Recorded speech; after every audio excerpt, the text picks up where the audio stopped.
On peut parler de résistance à partir du moment où des femmes et des hommes décident d'agir contre l'occupant, et non seulement décident, mais passent à l'action contre l'occupant.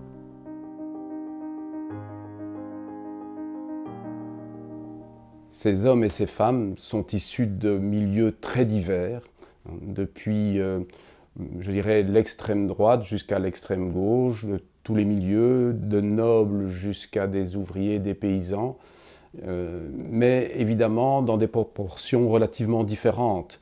Au début, il s'agit en général surtout de bourgeois patriotes, de la classe moyenne, et peu à peu, les catégories seront de plus en plus variées. Les personnes qui s'engageront seront issues de milieux très diversifiés.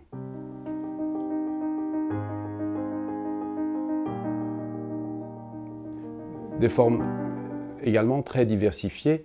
La première, sans doute, la presse clandestine, également la récolte et la transmission de renseignements, puis l'organisation de filières d'évacuation de prisonniers français, d'aviateurs alliés, et ensuite également de plus en plus importante l'organisation de l'aide aux multiples illégaux, et enfin, chronologiquement, la résistance armée.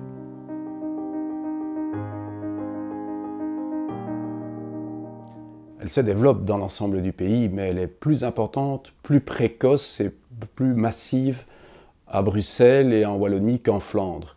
Et là, on touche aux valeurs de la résistance, aux valeurs prééminentes, que sont le patriotisme belge et l'antifascisme, qui incontestablement sont plus présents dans l'espace francophone que dans l'espace flamand.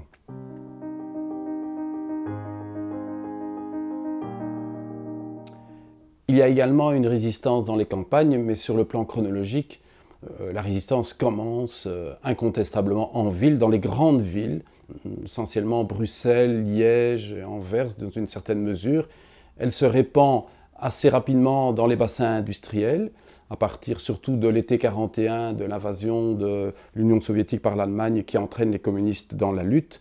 Et puis, avec la mise en place du travail obligatoire en Allemagne à partir de la fin 1942, cette résistance se répand dans les campagnes et dans les massifs forestiers des Ardennes, essentiellement à partir de 1943. Mais donc c'est d'abord un phénomène essentiellement urbain qui se répand un peu partout au fur et à mesure de l'occupation.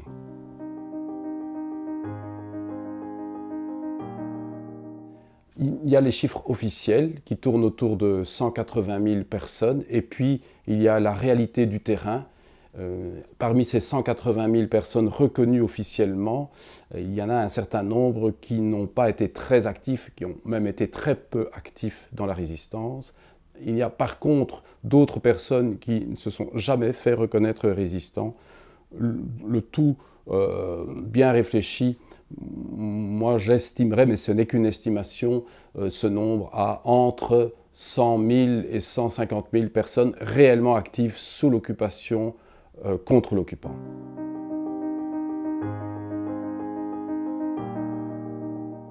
Alors là encore, on n'a pas de chiffre officiel, c'est une nouvelle fois une estimation.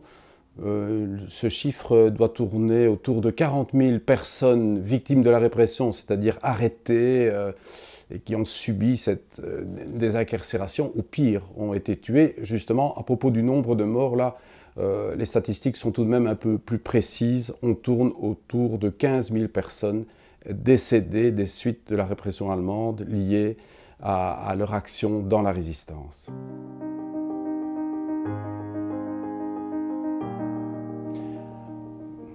D'une certaine manière, mais d'une certaine manière seulement, je dirais même de manière limitée, peut-être plus sur le plan psychologique que sur le plan réel, militaire. Ceci dit, à partir de 1943, je dirais de l'automne 1943, la multiplication, surtout la multiplication des sabotages, va tout de même gêner l'occupant.